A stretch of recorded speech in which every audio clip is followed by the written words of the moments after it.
आज आपण पाहणार आहोत American depository receipt and global depository receipt. आपण जेव्हा भारतामध्ये शेअर सेल्स करत असतो तेव्हा आपण काय करतो, आपलं BSE NSE मध्ये जातो, तिथे आपले शेअर लिस्टेड करून घेतो आणि त्याच्यानंतर जनरल पब्लिक ते शेअर परचेस करू शकते. बरोबर आहे. पण आता ग्लोबल पॉलिसीज नुसार बाहेरच्या देशात सुद्धा आपण इन्व्हेस्टमेंट करू शकतो आणि बाहेरचे देश सुद्धा भारतामध्ये इन्व्हेस्ट करू शकतात. पण आता प्रत्येक देशाच्या पॉलिसीज वेगवेगळ्या असतात, रूल्स वेगवेगळे असतात. आता इंडियातले आणि अमेरिकेतले रूल्स सेम आहेत असं नाहीत. मग जेव्हा आपल्याला तिकडच्या लोकांना आपल्या देशातले शेअर परचेस करायचे किंवा आपल्या देशातील लोकांना तिकडचे शेअर परचेस करायचे, तर ते करणं म्हणजे आपली करन्सी वेगळी आहे. भरपूर असे पॉईंट असतात की त्यामुळे ते करू शकत नाही. तर ह्याच्यासाठी काय आहे की इंडियन कंपनी किंवा ज्या कुठल्या देशातली कंपनी त्यांना सेल्स शेअर करायचे आहेत बाहेरच्या देशामध्ये, ती कंपनी एक इंटरमिजिएट डिपॉझिटरी म्हणून असते. त्या बँकेकडे आपले शेअर शेअर लिस्ट करून घेते. त्याच्यानंतर ना ज्या देशातील व्यक्तींना शेअर परचेस करायचे आहेत, त्या देशातील व्यक्ती काय करतात, त्या बँकेत जातात, इंटरमिजिएट तिकडनं शेअर परचेस करतात. ठीक आहे. आता शेअर सर्टिफिकेट तर त्यांना देणार नाही, तर त्याच्या बदल्यात ते त्यांना काय देतात, डिपॉझिटरी रिसिट. जेव्हा अमेरिकेमध्ये अशा प्रकारची शेअरची आपल्याला सेल्स करायचं आहे, तेव्हा त्याला म्हणतात अमेरिकन डिपॉझिटरी रिसिट. आणि जेव्हा अदर दॅन अमेरिका दुसऱ्या देशांमध्ये आपल्याला सेल करायचं आहे किंवा असे आपण शेअर सेल करतोय, त्याला म्हणतात global depository receipt, ADR and GDR. बघूया. In India, the shares of public company are listed and traded on various stock exchanges like Bombay Stock Exchange and National Stock Exchange. With adoption of free economic policy due to globalization, some of the Indian companies' shares are also listed and traded on foreign stock exchanges like New York Stock Exchange or National Association of Securities Dealer Automated Quotation. To list shares on this stock exchange, company has to comply with the policies of the stock exchange. The policies of the stock exchange are different than the policies of Indian stock exchange. Therefore, those Indian companies which cannot list their shares directly on foreign stock exchange get listed indirectly using ADR and GDR. ADR and GDR are dollar or euro denominated instruments traded in USA and Europe stock exchanges. Indian company issues shares to intermediary called depository. Bank of New York, Citigroup, etc. act as a foreign depository banks. These depository banks issued ADR and GDR to investors against these shares. The ADR or GDR represent fixed number of shares. These ADR or GDR are then sold to people in foreign country. The ADR or GDR are traded like regular shares. They are listed on stock exchanges. The prices fluctuate depending upon demand and supply. Both ADR and GDR are depository receipts, but only difference in the location where they are traded. If the depository receipt traded in USA, it is called as American depository receipts, and if it is traded a country other than USA, it is called as global depository receipt. Non-resident Indians and foreign nationals can invest their money in India by purchasing ADR and GDR. They can buy ADR or GDR using their regular equity trading account. The company pays dividend in home currency and the depository bank and the depository bank sorry to the depository bank, and the depository bank converts into the currency of investor and pays dividend to the exchange on which GDR is traded are as follows: London Stock Exchange, Luxembourg Stock Exchange, NSDAQ Dubai, Singapore Stock Exchange and Hong Kong Stock Exchange. मध्ये आता आपण परत पहिल्यापासून एकदा बघूयात. बघा, आता भारतामध्ये जेव्हा एखाद्या कंपनीला शेअरचं ट्रेडिंग करायचं तेव्हा ती काय करते, बॉम्बे स्टॉक एक्सचेंज और नॅशनल स्टॉक एक्सचेंज अशा ठिकाणी आपल्याला काय करते, शेअर लिस्ट करते. आणि आजकालच्या फ्री इकॉनॉमिक पॉलिसीजमुळे ग्लोबलायझेशन जे वाढले, आता काय करू शकतं बघा, Indian company shares are also listed and traded on foreign stock exchange like NYSE, New York Stock Exchange or National Association of Securities Dealer Automated Quotation. To list shares on this stock exchange, company has to comply with policies of the stock exchanges. आता जर आपल्या कंपन्यांना तिकडच्या stock exchange मध्ये shares sale करायचे असतील तर Therefore, those Indian companies which can not list their shares directly on foreign exchange get listed indirectly using ADR and GDR.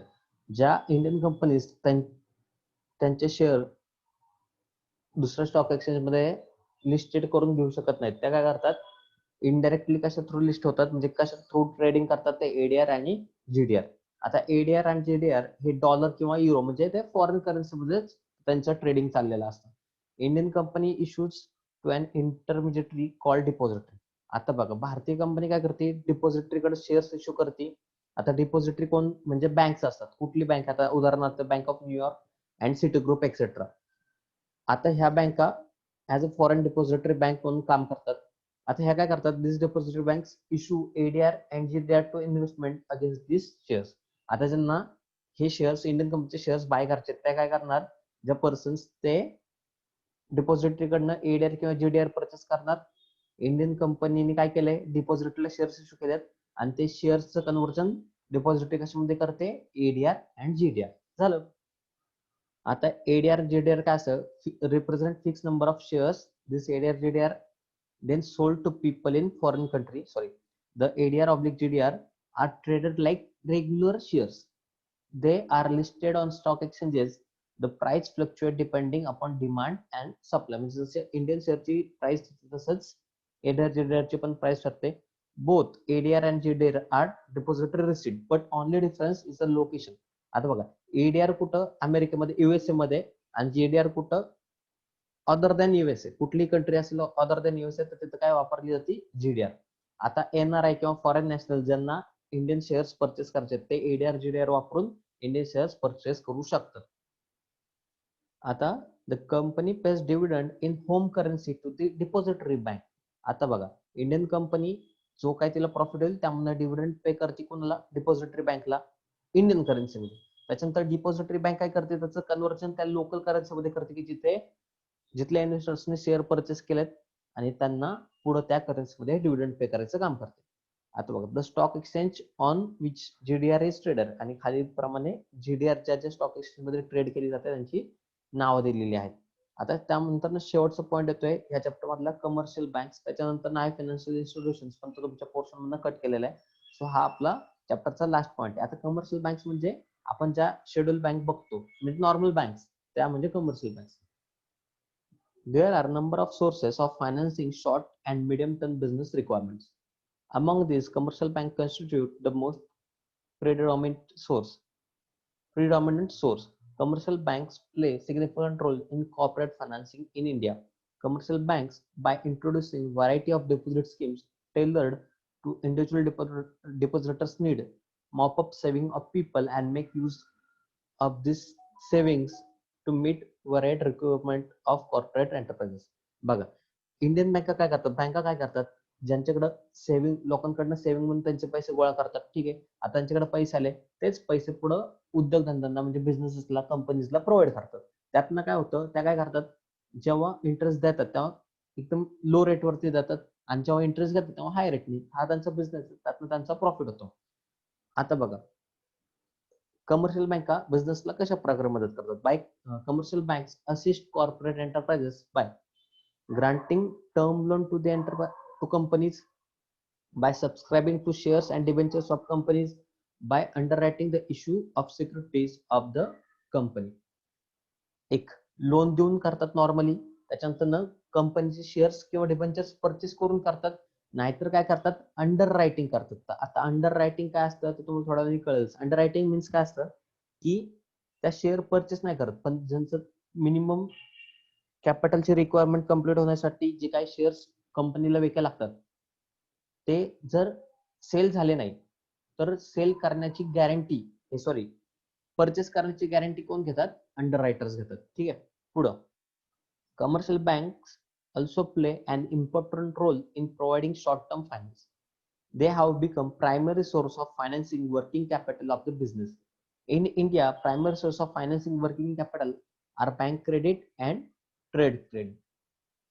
आता शॉर्ट टर्म फायनान्ससाठी बँकाचं खूप महत्व आहे. आता बघा, आपल्याला माहिती आहे सगळं, overdraft, cash credit, cash loan, discounting of election. आता ओव्हरड्राफ्ट म्हणजे काय असतं, आपल्या अकाउंटला जर बॅलन्स नसेल तर तो बॅलन्स मायनस मध्ये जाऊन पण बँक आपल्याला काही पैसे लोन ऍज अ लोन देऊ शकते. त्याला म्हणतात आपण ओव्हरड्राफ्ट. बदल्यात काय, जेवढं आपण ओव्हरड्राफ्ट केलेले बँकेकडे त्याच्यावरती बँक इंटरेस्ट चार्ज करते. A company having current account with the bank is allowed overdraft facility. The borrower can withdraw funds as and when needed. He is allowed to overdraw on his current account up to the credit limit which is sanctioned by bank. पण कुठपर्यंत, जेवढे बँकेने त्याला credit limit sanction केली आहे, allowed केली आहे, त्याच लिमिट पर्यंत तो बँकेतनं पैसे काढू शकतो. Within the stipulated time any number of drawings are permitted. किती वेळा काढू शकतो त्याच्यावरती काही लिमिट नाही. Repayment can be made whenever required during the time period. आणि त्याचं रिपेमेंट पण तो कधीही करू शकतो. The interest is determined on the basis of actual amount withdrawal. जेवढी amount bank overdraft current account मधून विड्रॉ केली गेलेली आहे त्याच्यावरतीच काय दिला जातो, इंटरेस्ट ठरवला जातो. ओव्हरड्राफ्ट म्हणजे करंट अकाउंट साठी एक पुरवलेली सुविधा आहे. आता कॅश क्रेडिट बघूया. It is also an important and popular form of financial aid. This form of credit is operated in the same manner as overdraft facility. Same है. The borrower can withdraw amount from his cash credit account up to stipulated limit based on security margin. पण काहीतरी security म्हणून ठेवल्यानंतर ना त्यांचं जे काही limit ठरले त्या लिमिट पर्यंत तो त्याच्यातनं ओव्हरड्रॉ करू शकतो. Cash credit is given against pledge or hypothecation of goods or by providing alternative securities. म्हणजे काय, काहीतरी गहाण ठेवून कॅश क्रेडिट सुविधा दिली जाते. Interest is charge on outstanding amount borrowed and not on the credit limit sanction. बरोबर आहे ना. आता जेवढं तो फक्त बॉरो करतोय त्या अमाऊंट वरती त्याच्यावर इंटरेस्ट चार्ज केला जाईल. बरोबर आहे, संपलं. त्यानंतर cash loans. Under this, total amount of loan is credited by bank to the borrower account. Interest is payable on actual balance outstanding. म्हणजे 1,00,000 रुपये 10,00,000 रुपये असं kind of loan directly bank काय करते, इन कॅश किंवा बँक मध्ये transfer करून टाकते. त्याला पण कॅश लोन सांगतात. आता discounting of bill of exchange तुमचा 12th चॅप्टर आपल्याला माहिती सुद्धा असेल. The drawer of bill can receive money from drawee on due date or after the due date. Drawer can receive money before the due date by discounting the bill with bank. This is nothing but selling the bill to the bank. Bank gives money to drawer less than the face value of the bill. Thus, bill of exchange are trade bills. They are accepted by bank and cash is advance against them. बघा म्हणजे काय थोडक्यात. आता मी तुमच्यावरती एक bill draw केले की तुम्ही मला एक 2-3 महिन्यांनी 10,000 रुपये देणार आहे. ठीक आहे, तुम्ही आता मला 3 महिन्यांनी 10,000 रुपये देणार आहेत. पण काय झालं, मला अचानक पैशांची गरज पडली. माझ्याकडे आता बिल ऑफ एक्सचेंज आहे. मी काय करतो, बँकेकडे जातो, बँकेला ते 10,000 रुपयाचं बिल ऑफ एक्सचेंज देऊन टाकतो. बदल्यात बँक काय करते, मला 9,500 रुपये देऊन टाकते. बरोबर आहे. म्हणजे बँकेने बिल कितीचं घेतलं, 10,000चं. बदल्यात मला कॅश किती दिली, 9,500. उद्या जेव्हा तुमचे बिलाचे ड्यू डेट येईल त्या दिवशी काय करणार, बँक तुमच्याकडे येणार, तुमच्याकडनं किती रुपये घेणार, 10,000. म्हणजे बँकेने काय केलं, तुमच्याकडनं 10,000 घेतले आणि मला देताना किती दिले, 9,500. हे डिस्काउंट म्हणजे त्यांचं काय असतो रे, इंटरेस्ट. तुम्ही त्याला इंटरेस्ट सुद्धा म्हणू शकता. आणि इथंच आपला हा चॅप्टर संपतोय. त्याच्यानंतर फायनान्शियल इन्स्टिट्यूशन हा पोर्शन तुमच्या चॅप्टर मधून डिलीट केलेला आहे. आणि त्याच्यानंतर न काय, ट्रेड क्रेडिट हा सुद्धा पोर्शन तुमच्या हा सुद्धा पोर्शन तुमच्या सॉरी हा चॅप्टरचा पोर्शन सुद्धा तुमच्या पोर्शन मधून कट केलेला आहे. पण ट्रेड क्रेडिट म्हणजे काही नसतं. आपण जे 1 महिना 2 महिना उधारी वगैरे घेतो ना त्यालाच ट्रेड क्रेडिट म्हणतात. ट्रेड क्रेडिट वरती सुद्धा तुमची बिझनेसची पॉलिसी डिपेंड राहते किंवा ते कारण की ट्रेड क्रेडिट म्हणजे उधारी तुमच्या वर्किंग कॅपिटल वरती भरपूर सारा इम्पॅक्ट करत असतो. सपोज आपण सेल केला की लगेच आपल्याला पैसे मिळणार आहेत, त्यामुळे आपल्याला वर्किंग कॅपिटलची गरज नाही, कारण की आपल्याकडे कॅश इनफ्लो पण आउटफ्लो होतोय, पण त्याच्या बदल्यात लगेच इनफ्लो पण होतोय. पण बघा आता जेव्हा आपल्याला समोरच्या व्यक्तीकडनं पैसे 2 महिन्याने येणार आहेत आणि आपल्याला लगेच कॅश पुढे देत जायचे, तेव्हा आपल्याला पैशांची गरज पडणार, म्हणजे वर्किंग कॅपिटल वरती त्याचा इम्पॅक्ट पडणार. हेच काय, ट्रेड क्रेडिट पॉलिसी. त्यातनं आपल्या डिस्टिंक्शन्स, आता हे डिस्टिंक्शन्स वाचून घ्या आणि पुढे येतो आपला एक्सरसाइज, तेवढा एक सॉल्व्ह करून घ्या. आपण नवीन लेक्चरला लवकर सोडत होतोय. Bye bye guys.